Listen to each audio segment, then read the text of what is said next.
शिवरात्रि व्रत। अग्निदेव कहते हैं, वशिष्ठ, अब मैं भोग और मोक्ष प्रदान करने वाले शिवरात्रि व्रत का वर्णन करता हूँ। एकाग्र चित्त से उसका श्रवण करो। फागुन के कृष्ण पक्ष की चतुर्दशी को मनुष्य कामना सहित उपवास करे। व्रत करने वाला रात्रि को जागरण करे और ये कहे, मैं चतुर्दशी को भोजन का परित्याग करके शिवरात्रि का व्रत करता हूँ। मैं व्रत युक्त होकर रात्रि जागरण के द्वारा शिव का पूजन करता हूँ। मैं भोग और मोक्ष प्रदान करने वाले शंकर का आवाहन करता हूँ। शिव, आप नरक समुद्र से पार कराने वाली नौका के समान हैं। आपको नमस्कार है। आप प्रजा और राज्य आदि प्रदान करने वाले मंगलमय एवं शांत स्वरूप हैं। आपको नमस्कार है। आप सौभाग्य, आरोग्य, विद्या, धन और स्वर्ग मार्ग की प्राप्ति कराने वाले हैं। मुझे धर्म दीजिए, धन दीजिए और काम भोग आदि प्रदान कीजिए। मुझे गुण, कीर्ति और सुख से संपन्न कीजिए तथा स्वर्ग और मोक्ष प्रदान कीजिए। इस शिवरात्रि व्रत के प्रभाव से पापात्मा सुंदर सेन व्याध ने भी पुण्य प्राप्त किया है। अशोक पूर्णिमा आदि व्रतों का वर्णन। अग्निदेव कहते हैं, अब मैं अशोक पूर्णिमा के विषय में कहता हूँ। फागुन के शुक्ल पक्ष की पूर्णिमा को भगवान वराह और भूदेवी का पूजन करें। 1 वर्ष ऐसा करने से मनुष्य भोग और मोक्ष दोनों को प्राप्त कर लेता है। कार्तिक की पूर्णिमा को वृषोत्सर्ग करके रात्रि व्रत का अनुष्ठान करे। इससे मनुष्य शिवलोक को प्राप्त होता है। यह उत्तम व्रत वृषोत्सर्ग व्रत के नाम से प्रसिद्ध है। आश्विन के पितृ पक्ष की अमावस्या को पितरों के उद्देश्य से जो कुछ दिया जाता है वह अक्षय होता है। मनुष्य किसी वर्ष इस अमावस्या को उपवास पूर्वक पितरों का पूजन करके पाप रहित होकर स्वर्ग को प्राप्त कर लेता है। माघ मास की अमावस्या को सावित्री सहित ब्रह्मा का पूजन करके मनुष्य संपूर्ण अभीष्ट कामनाओं को प्राप्त कर लेता है। अब मैं वट सावित्री संबंधी अमावस्या के विषय में कहता हूँ, जो पुण्यमयी एवं भोग और मोक्ष की प्राप्ति कराने वाली है। व्रत करने वाली नारी त्रयोदशी से अमावस्या तक त्रिरात्र व्रत करे और ज्येष्ठ की अमावस्या को वट वृक्ष के मूल भाग में महासती सावित्री का सप्त धान्य से पूजन करे। जब रात्रि कुछ शेष हो, उसी समय वट के कंठ सूत्र लपेटकर कुंकुम आदि से उसका पूजन करे। प्रभात काल में वट के समीप नृत्य करे और गीत गाए। नमः सावित्र्यै सत्यवते, सत्यवान सावित्री को नमस्कार है। ऐसा कहकर सत्यवान सावित्री को नमस्कार करे और उनको समर्पित किया हुआ नैवेद्य ब्राह्मण को दे। फिर अपने घर आकर ब्राह्मणों को भोजन करा के स्वयं भी भोजन करे। सावित्री देवी प्रियताम, सावित्री देवी प्रसन्न हो, ऐसा कहकर व्रत का विसर्जन करे। इससे नारी सौभाग्य आदि को प्राप्त करती है। वार संबंधी व्रतों का वर्णन। अग्निदेव कहते हैं, वशिष्ठ, अब मैं भोग और मोक्ष प्रदान करने वाले वार संबंधी व्रतों का वर्णन करता हूँ। जब रविवार को हस्त अथवा पुनर्वसु नक्षत्र का योग हो, तब पवित्र सर्व औषधि मिश्रित जल से स्नान करना चाहिए। इस प्रकार रविवार को श्राद्ध करने वाला 7 जन्मों में रोग से पीड़ित नहीं होता। संक्रांति के दिन यदि रविवार हो तो उसे पवित्र आदित्य हृदय माना गया है।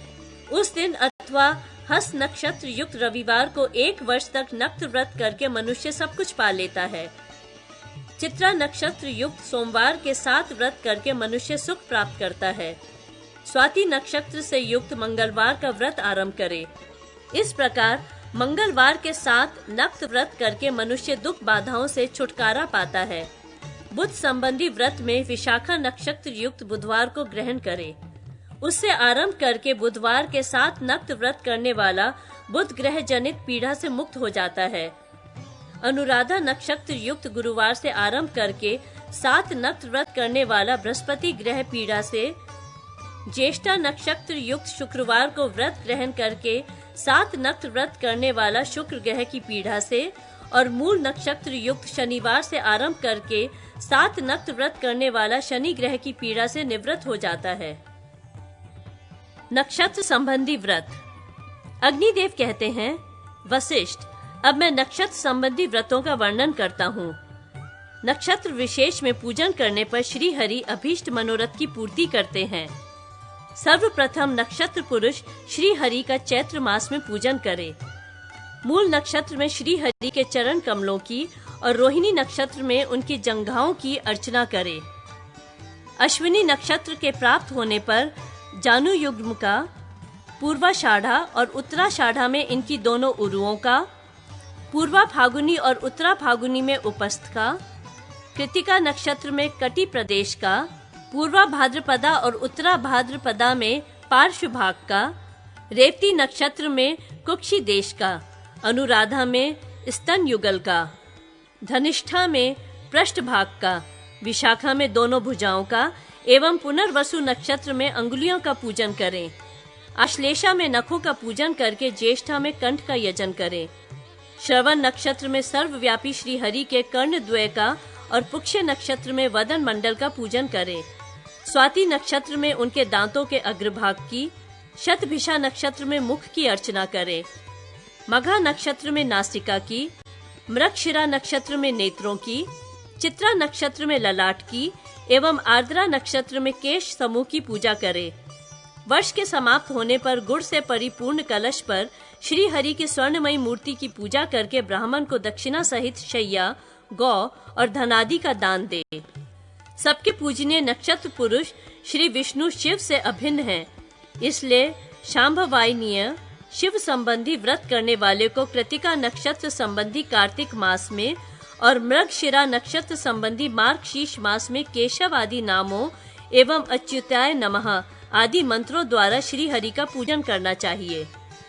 मैं कार्तिक मास की कृतिका नक्षत्र से युक्त पूर्णिमा तिथि को मास एवं नक्षत्र में स्थित श्री हरि का पूजन करूंगा तथा भोग एवं मोक्ष प्रदान करने वाले शांभवायनीय व्रत का अनुष्ठान करूंगा।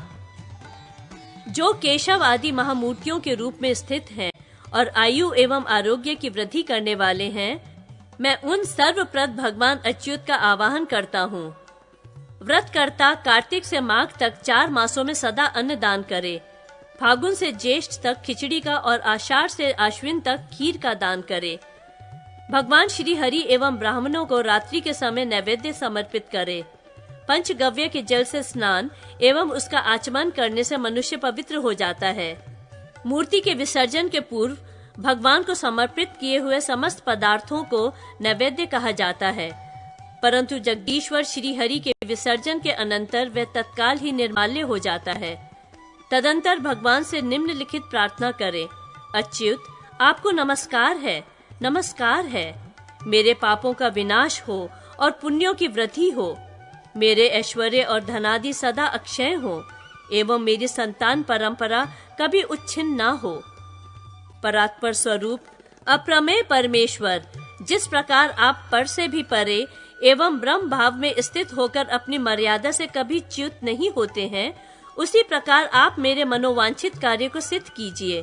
पापापहारी भगवान, मेरे द्वारा किए गए पापों का अपहरण कीजिए। अच्युत, अनंत, गोविंद, अप्रमेय स्वरूप पुरुषोत्तम, मुझ पर प्रसन्न होइए और मेरे मनोभिलषित पदार्थ को अक्षय कीजिए। इस प्रकार 7 वर्षों तक श्री हरि का पूजन करके मनुष्य भोग और मोक्ष को सिद्ध कर लेता है।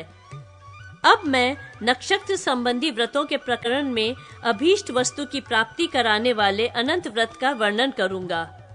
मार्गशीर्ष मास में जब मृगशिरा नक्षत्र प्राप्त हो, तब गोमूत्र का प्राशन करके श्री हरि का यजन करें।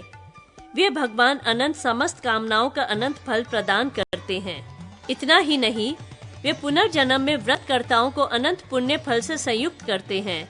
यह महाव्रत अनंत पुण्य का संचय करने वाला है। यह अभिलषित वस्तु की प्राप्ति करा के उसे अक्षय बनाता है। भगवान अनंत के चरण कमल आदि का पूजन करके रात्रि के समय तैल रहित भोजन करें। भगवान अनंत के उद्देश्य से मार्गशीर्ष से फागुन तक घृत का, चैत्र से आषाढ़ तक अघनी के चावल का और श्रावण से कार्तिक तक दुग्ध का हवन करे। इस अनंत व्रत के प्रभाव से ही युवनाश्व को मंधाता पुत्र रूप में प्राप्त हुए थे।